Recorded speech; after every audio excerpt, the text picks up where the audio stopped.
Bonjour et bienvenue à tous pour un nouvel épisode sur cette chaîne. Aujourd'hui nous allons faire un exercice de compréhension orale et puis si vous êtes intéressé, nous avons également une autre compréhension orale dédiée à John Dee qui est présente sur cette chaîne. Donc n'hésitez pas à faire les différentes compréhensions orales, également les podcasts dans lesquels vous pouvez découvrir des destins de personnes historiques plus ou moins modernes. N'hésitez pas non plus à vous abonner à cette chaîne si vous aimez le contenu afin de nous soutenir. Merci beaucoup. Aujourd'hui, nous allons parler d'un personnage historique qui est assez controversé. Controversé pourquoi? Parce que le mystère qui entoure cette personne ajoute, si vous voulez, à la difficulté d'être objectif lorsque l'on veut parler de ce destin un peu hors norme. Alors je vais quand même donner son nom, il s'appelle Gilles de Rais, et donc Gilles de Rais est connu comme étant, d'après les personnes qui sont plutôt dans l'académisme, comme la personne qui a inspiré le personnage de Barbe-Bleue. Alors pour ceux qui ne connaissent pas Barbe-Bleue c'est un homme très riche qui épouse des femmes et puis les femmes disparaissent et un jour il épouse une femme et tout se passe bien pour elle, mais il part en voyage, il lui donne une petite clé et il lui dit tu peux aller partout où tu veux dans le château, tu peux faire tout ce que tu veux, utiliser tout mon argent, mais tu n'as pas le droit d'entrer dans le cabinet qui s'ouvre avec cette petite clé. Alors c'est un sacré pervers quand même parce qu'il lui donne une clé en lui disant tu ne dois pas aller dans cet endroit. Alors c'est un conte de fées qui est très apprécié des enfants, mais les ressorts psychologiques, généralement quand on interdit de faire quelque chose, on a tous envie de le faire. Donc l'histoire de Barbe-Bleue est très intéressante, donc un personnage cruel qui finalement sera confondu et sera puni et la jeune épouse sera sauvée. Je vous invite à lire le conte de Barbe-Bleue remis à jour par Charles Perrault et je vous renvoie d'ailleurs vers un de nos épisodes de podcast qui explique qui était Charles Perrault. Alors Gilles de Rais est né bien avant Charles Perrault, hein. Il est né en 1404 et je vous mets ses dates ici, et donc c'était un homme du Moyen-Âge. On avait expliqué lorsque on avait fait l'épisode sur John Dee que le Moyen-Âge était un siècle où il y avait énormément de religions, de croyances, et où il y avait aussi cette connexion entre le visible et l'invisible. Donc les hommes du Moyen-Âge avaient beau être des hommes très pragmatiques, il y avait beaucoup de guerres, et d'ailleurs Gilles de Rais a participé à la guerre de 100 ans, donc sur un plan réaliste, il n'y a pas plus réaliste que de participer à des sièges pour défendre son roi. Donc c'est quelqu'un de pragmatique, c'est un homme de guerre, donc on pourrait dire cartésien. Néanmoins, comme tous les hommes de son temps, il y avait ce mélange où l'on pensait que le mystérieux et la vie de tous les jours allaient de pair et que par conséquent, c'était normal de penser qu'il pouvait y avoir une communication entre un monde invisible et un monde, le monde terrestre. Alors, autant je vous avais dit que John Dee pensait parler avec des anges, et on n'a pas de preuve qu'il parlait, et s'il avait parlé avec des créatures invisibles, on n'a pas de preuve non plus que c'était des anges, autant Gilles de Rais, lui, assumait, d'après ses aveux, obtenus sous la torture, qu'il parlait directement avec des créatures maléfiques. Alors, je fais une petite parenthèse, pas pour défendre Gilles de Rais ou pour prendre parti, vous allez voir qu'il y a une petite polémique qui va très vite émerger au fur et à mesure de cette histoire, mais je fais une parenthèse sur la torture. Lorsque des gens font des confessions ou des aveux sous la torture, c'est toujours sujet à caution. Alors, je n'oublie pas que j'ai des élèves qui apprennent le français, donc sujet à caution, c'est une expression française. Donc, vous voyez sur l'écran, quand il y a des mots nouveaux, je vous les mets à l'écran avec la traduction. Bien évidemment, vous pouvez aller chercher dans votre langue avec un dictionnaire, dans votre langue maternelle, si vous ne comprenez pas mes explications à l'écran. En tout cas, sujet à caution, on peut dire, donc on peut remettre en question, on peut se dire que la souffrance était tellement forte que finalement il a admis tout ce qu'on lui demandait d'admettre. On va faire très vite sur sa jeunesse. Il n'a pas eu une enfance très heureuse, il a été élevé principalement par son grand-père qui n'était pas une personne forcément très affectueuse, et c'est devenu quelqu'un de très important pour le roi Charles VII, puisque c'était un de ses combattants principaux, et il faisait donc partie de l'armée aux côtés de Jeanne d'Arc, qui voulait bouter les Anglais hors de France et donc mettre sur le trône Charles VII.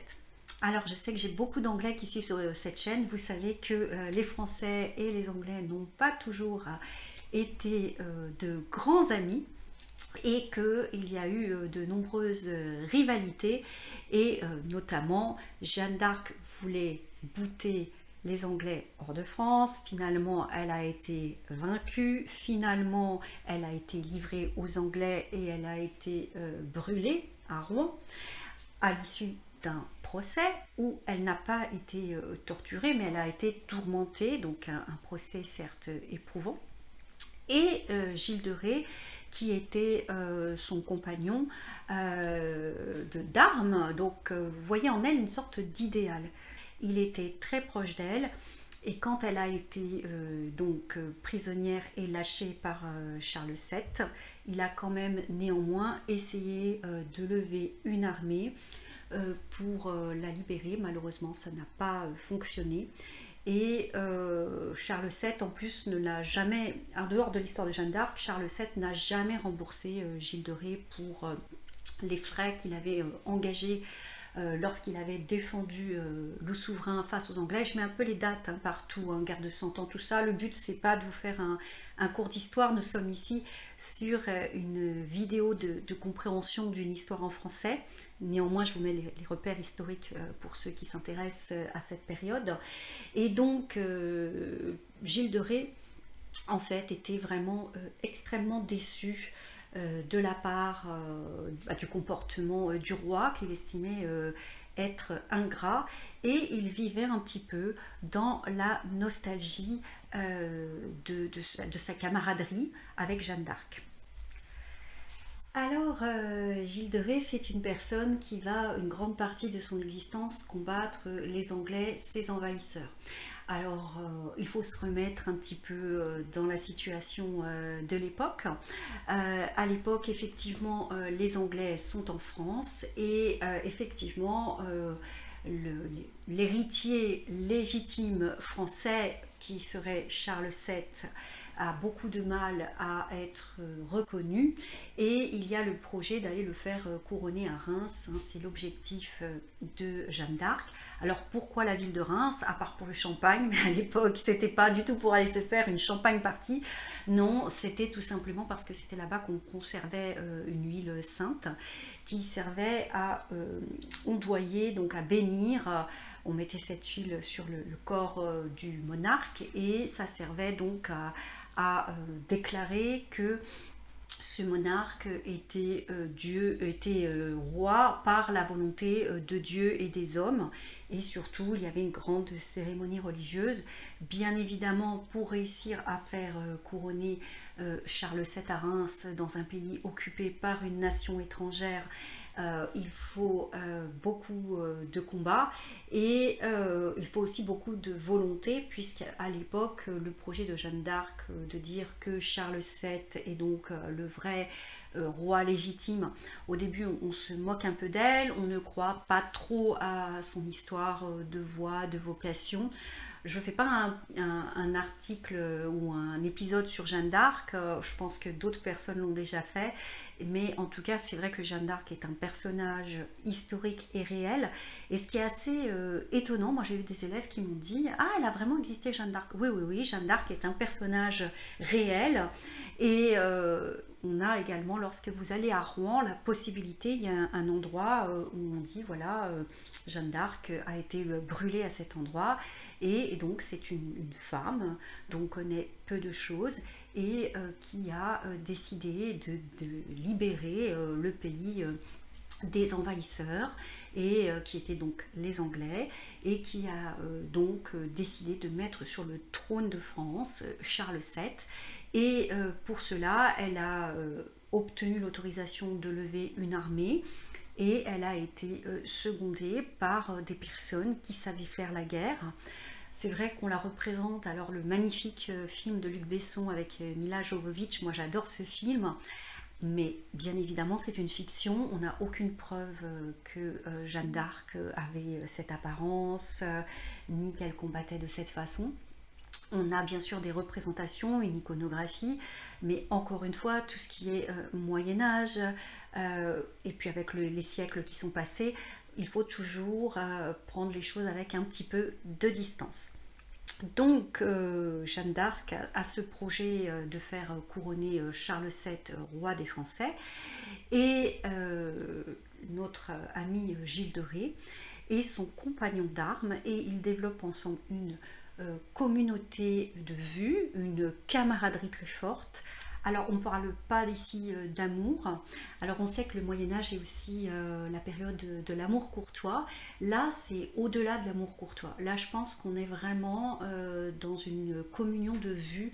On est dans deux personnes, face à deux personnes qui voient un petit peu les choses de la même façon, en recherche d'un idéal, mais on n'a pas énormément de témoignages sur leur relation au quotidien. On a surtout des témoignages sur après, quand Jeanne d'Arc est emprisonnée et ensuite brûlée vive. On sait que le choc a été tellement fort pour Gilles de Ré qu'il s'est transformé. C'est-à-dire qu'en tant que personne au service d'une cause qu'il estimait juste, il avait des idéaux, il se battait, il était une sorte de héros français, et il avait un peu ce côté libérateur, et il était aux côtés d'une femme qui avait quand même une réputation de pureté et une réputation de vouloir faire respecter la justice. Alors ensuite, il va se muer en une personne très mélancolique. Alors à l'époque, on ne connaissait pas la dépression, donc les gens qui étaient dépressifs, on les appelait les mélancoliques. Et vous savez qu'on a plusieurs façons d'exprimer son mal-être. Et lui, une de ses façons d'exprimer son mal-être, j'ai envie de dire, c'est quelque chose qui existe encore de nos jours, c'est de dépenser son argent. Donc voilà, il va se mettre à dilapider son héritage, et notamment à dilapider son héritage dans un projet artistique complètement fou, mais qui est en même temps un hommage à son amie Jeanne d'Arc. C'est-à-dire il va créer un mystère. Un mystère, c'est comme une gigantesque comédie musicale, une gigantesque pièce de théâtre en hommage à Jeanne d'Arc, et où tout le monde est invité gratuitement. Donc c'est vraiment un projet qui coûte énormément d'argent. Et en plus de ça, il va entretenir une armée. C'est-à-dire que dans toutes les dépenses courantes que pouvait avoir un seigneur à l'époque, lui, il a donc ce projet, mais il a également l'entretien d'une armée.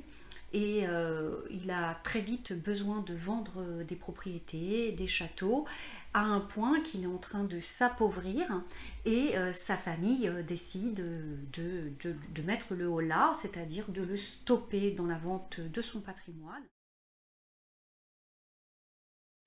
Donc, étant donné qu'il ne peut plus combattre, étant donné qu'il est vraiment limité dans son libre arbitre et dans sa vie d'adulte, en fait, il va se rapprocher d'une passion de l'époque qui est ce qu'on appelle l'alchimie.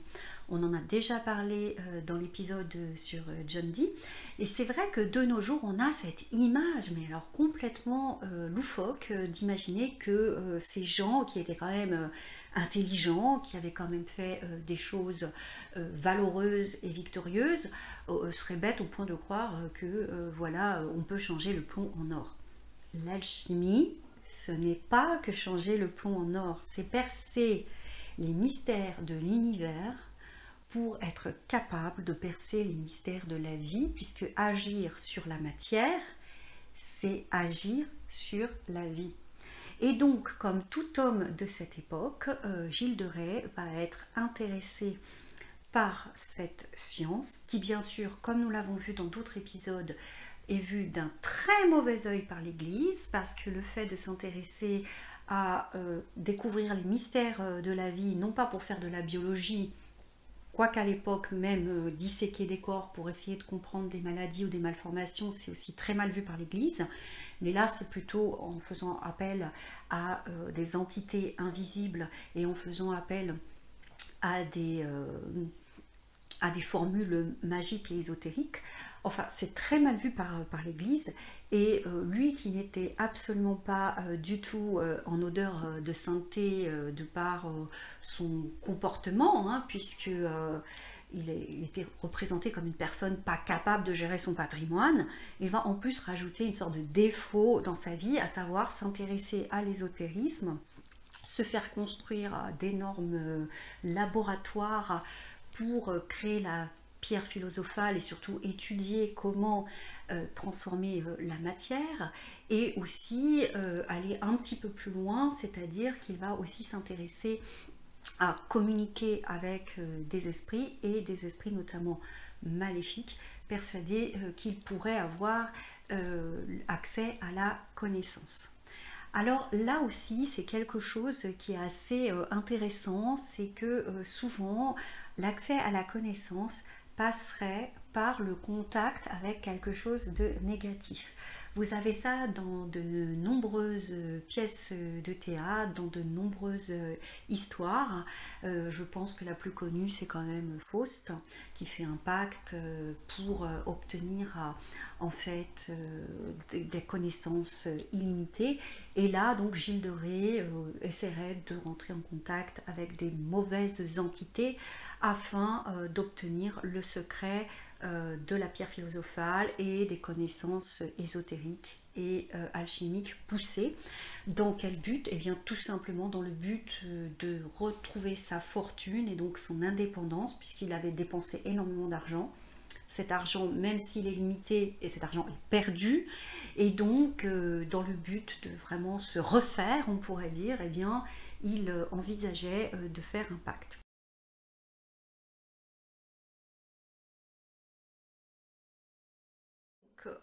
Il passe son temps dans ses laboratoires. Bien sûr, ça lui coûte aussi un certain nombre d'écus, d'argent pour comment dire, meubler ses laboratoires, avoir tout ce qu'il lui faut. Et notamment, il a des serviteurs qui travaillent avec lui dans ses laboratoires. On ne sait pas trop ce qu'il fait, et il se crée une réputation assez sombre. Et comment dire, une réputation plutôt de personnes qui fricotent avec l'ésotérisme, hein, mais pas une réputation trop dangereuse encore. Néanmoins, un peu comme je vous avais dit pour John Dee, il est un peu sur la sellette, il y a une période de transition. Alors, comme je vous ai dit, la situation financière de Gilles de Ré, elle n'est pas florissante, et un de ses châteaux a dû être vendu à une personne, et cette vente, plus ou moins forcée selon Gilles de Ré, ne lui a pas plu. Donc, il décide de se faire justice lui-même, et le jour de la Pentecôte, il rentre dans une église sur un cheval, pour enlever le frère de l'acquéreur, qui était donc un homme religieux. Il enlève cette personne, donc là il fait un crime de blasphème, et il espère que grâce à cet otage on lui rendra le château, car il estime qu'il a été lésé. Et c'est en fait à cause de ce litige financier, immobilier, on pourrait dire de nos jours, hein, que les regards vont se porter sur Gilles de Ré et sur ce qu'il faisait dans ses laboratoires. Et très vite, il va y avoir des révélations, une enquête bien sûr, des recoupements et des témoignages qui vont être en défaveur de Gilles de Ré, et finalement qui vont aboutir à sa condamnation. Alors, qu'en est-il exactement? En fait, suite à cet enlèvement de cet homme, et au fait qu'il a donc cet otage chez lui, en fait, rien ne se passe comme il l'avait prévu. C'est-à-dire, on ne lui rend pas son château et une enquête est diligentée par lui. Donc, je vous mets les noms à l'écran, puisque là, moi, je me focalise sur la langue. Donc, une enquête est donc conduite sur Gilles de Ré. Et suite à cette enquête, on découvre qu'il passe beaucoup de temps donc dans ses laboratoires et qu'il a notamment embauché de nombreux enfants dans son château, alors dans des rôles très variés, de type échanson, c'est-à-dire pour servir le vin ou pour être simple domestique, et que bizarrement, ces jeunes personnes, donc garçons et filles, des enfants principalement, ont disparu de la surface de la Terre. Qu'est-ce qu'ils sont devenus? Alors au Moyen-Âge, c'est vrai que l'espérance de vie n'était pas très longue et qu'on pouvait mourir assez facilement de maladies. Donc il peut paraître logique que même s'ils ont été au service de Gilles de Ré, certains enfants pouvaient tomber malades, se blesser, mourir. Bon, jusque-là, rien de spécial, mais vu le nombre, en fait, et du fait que les parents se plaignent en plus de ne pas avoir eu de nouvelles de leur progéniture une fois qu'ils sont rentrés au service de Gilles de Ré, la suspicion l'emporte. Et là, c'est là où on arrive à la fameuse controverse dont je vous avais parlé en début d'épisode. Pourquoi ? Vous vous rappelez peut-être l'histoire de cette comtesse qu'on avait accusée de boire le sang de jeunes vierges pour garder une peau éclatante. Et en fait, le roi de Bohême devait rembourser de l'argent à cette comtesse. Et pour ne pas rembourser son argent, il a préféré la faire condamner comme étant une tueuse en série.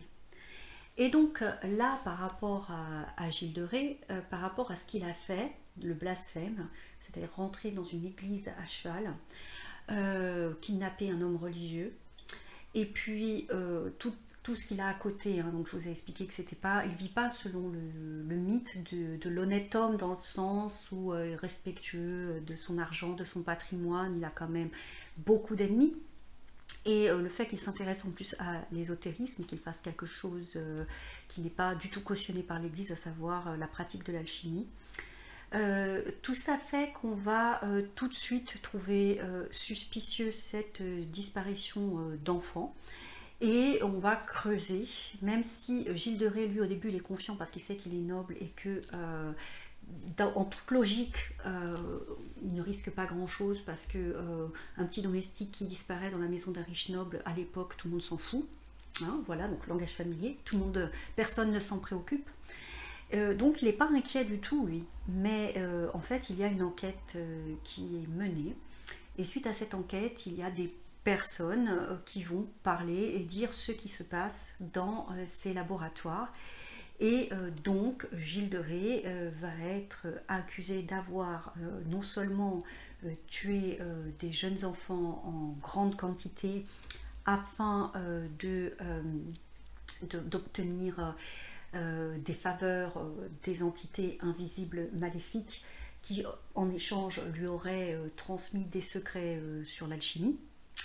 Et surtout, il va être condamné pour une pratique physique qui est interdite par l'Église, à savoir avoir des pénétrations contre nature, comme on disait à l'époque, en dédaignant le vase naturel. Et donc, il va aussi devoir répondre de ce qui, à l'époque, était considéré comme un crime pour l'Église. Donc il est accusé de meurtre et également accusé donc d'actes de barbarie sur les enfants et bien évidemment de choses assez lourdes, même si malheureusement nous n'avons pas les corps, enfin nous n'avons pas, à l'époque ils n'ont pas les corps, puisque d'après les témoignages, une fois l'enfant sacrifié, le corps a été réduit en état de poussière, les organes utiles et le sang ont été employés pour des actions et par conséquent il n'y a pas de traces tangibles. Et ce qui frappe tout de suite, et c'est pour ça qu'il y aura un procès en révision en faveur de Gilles de Ré par la suite, au XXe siècle, où on dira tout ça c'est un complot, c'est que en fait il n'y a aucune trace. Et même lorsque l'enquête va dans les laboratoires où étaient censés s'être déroulés ces crimes, en fait, on ne trouve rien à part des équipements pour pratiquer l'alchimie.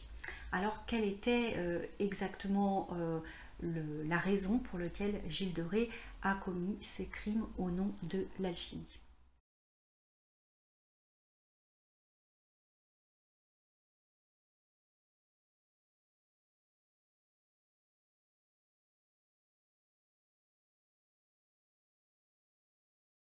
Peut-être c'était par sadisme, peut-être effectivement, comme il avait été un homme de guerre, il est fort probable, vous savez très bien que les personnes qui ont été sur des champs de bataille ont pris l'habitude de tuer, ont des montées d'adrénaline, et ils sont un peu dans une situation de manque.